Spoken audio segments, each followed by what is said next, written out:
یه مسئله بقای خانواده است، جلوگیری از تلاشی خانواده. راههایی رو پیدا کنید که همونطور که یکی از آقایون گفتن که طلاق در فلان شهر این مقدار کاهش پیدا کرده. خیلی خوب، این مهمه، این رو دنبال باید کرد، این چیز خیلی مهمی است. خانواده ها رو از تلاشی باید نجات داد. این یه مسئله است که باید دنبال کنید، راههای عملیاتیش رو پیدا کنید. یه نکته دوم در مورد خانواده، فضای داخل خانواده است. فضای داخل خانواده خیلی مهمه. این احتیاج به قانون داره.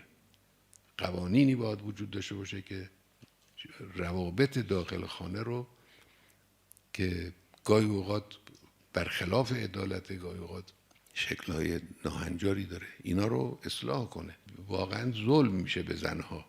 این البته مخصوص محیط ما نیست، در محیط‌های فرنگی بیشتر از این جاها ظلم میشه. البته حالا من که میگم به زنها ظلم میشد چون این جنبه غالبه، ولی گاهی هم به مردا ظلم میشد.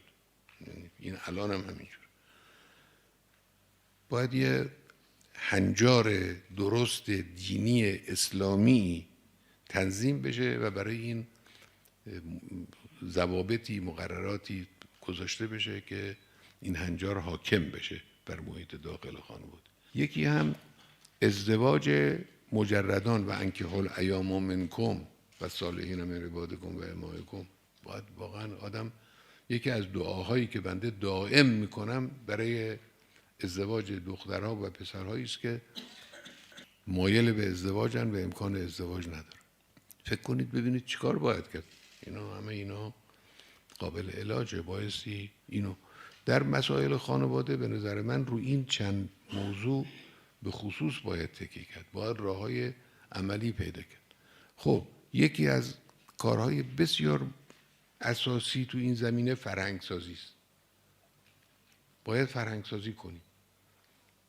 ببینید چگونه میشه فرهنگسازی کرد. بالاخره برید افکار عمومی رو درست کنید. یعنی یک کار بزرگ اینه.